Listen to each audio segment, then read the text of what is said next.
হস্তমৈথুন কি আধ্যাত্মিক প্রতিবন্ধকতা তৈরি করে বা সৃষ্টি করে কিনা সে বিষয়টি নিয়ে আমি কথা বলবো কাউন্সেলিং সাইকোলজিস্ট আসাদুজ্জামান রাজু। আমরা স্পিরিচুয়াল বা আধ্যাত্মিকতা অনেক গুরুত্ব দিই। অনেকেই আছেন আধ্যাত্মিকতার চরম যে শিখর সেখানে কিন্তু আমরা যেতে চাই।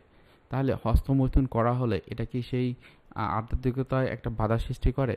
বিভিন্ন রকমের মতামত রয়েছে। সেই মতামতের ভিত্তিতে যদি বলা হয়, অনেক আধ্যাত্মিক পথিক বা সাধক বিশ্বাস করেন যখন বারবার হস্তমৈথুনে লিপ্ত হয় তখন ভাইটাল এনার্জি বা আমাদের ভিতরে যে প্রাণা থাকে সেই প্রাণা দুর্বল হয়ে যায়। আবার অনেক সময় চীনা তাও দর্শন সেখানে কিন্তু বলা হয়েছে সিমেন বা শুক্রাণুর একটা লাইফ ফোর্সকে ধরে রাখে, যা বারবার হারালে ইন্টারনাল যে এনার্জি সেটা কিন্তু আস্তে আস্তে ক্ষয় হতে থাকে।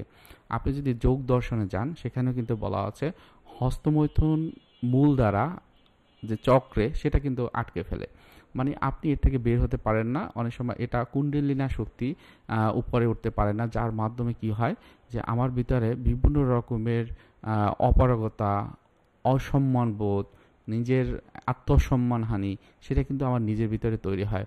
বারবার হস্তমৈথুন করা হলে মনকে অসচেতন করে ফেলে। যখন আত্মসচেতন হারিয়ে যায় তখন ওই ব্যক্তি কিন্তু আধ্যাত্মিকতার কোনো যে একটা পার্ট সেটা কিন্তু সে নিতে পারে না।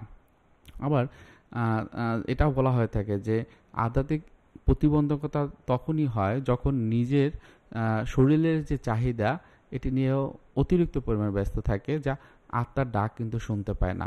হস্তমৈথুনের বিষয়টি যেটা সাইকোলজিক্যাল বলা হয়ে থাকে, আপনি যদি অতিরিক্ত পরিমাণে এটি করেন তাহলে আপনার লাইফের যে সুন্দর মুহূর্তগুলো হয়তোবা আপনি কাটাতে পারবেন না, হয়তোবা আপনি অন্যের সাথে একটা কমিউনিকেশন করা সেটাও করতে পারবেন না। আলটিমেটলি যেটি হবে আপনি আস্তে আস্তে নিজেকে নিজের ভিতরে হারিয়ে ফেলবেন। আপনার আত্মবিশ্বাস বোধটা আস্তে আস্তে একদম জিরো লেভেলে চলে আসবে। সুতরাং অবশ্যই হস্তমৈথুনের ক্ষেত্রে টলারেন্স, সহনশীলতা আপনার জন্য অবশ্যই দরকার হবে। সেক্ষেত্রে অতিরিক্ত পরিমাণে হলে আপনার একটা অ্যাংজাইটি হয়, উদ্বিগ্নতা হয়। সেই উদ্বিগ্নতা দূর করার জন্য হয়তো এমন হবে আপনি অ্যাংজাইটি ম্যানেজমেন্ট করতে হবে। আপনি শ্বাস প্রশ্বাসের ব্যায়াম, মেডিটেশন, বর্তমানে থাকার প্র্যাকটিস, আপনার নিজের কাজগুলো অন্যের সাথে শেয়ার করা, বা আপনি যেটি পারেন না সেটি আপনার ভিতরে স্ট্রেস তৈরি করে সেটির ক্ষেত্রে অন্যরা কীভাবে হেল্প করতে পারে সেই হেল্পটা আপনি কিন্তু চাইতে পারেন। সো মনে রাখবেন, হস্তমৈথুন মেডিকেল সায়েন্সে একটা লিমিট পর্যন্ত ভালো বললেও এটা কিন্তু আধ্যাত্মিকতার ক্ষেত্রেও কিন্তু বাধা সৃষ্টি করতে পারে।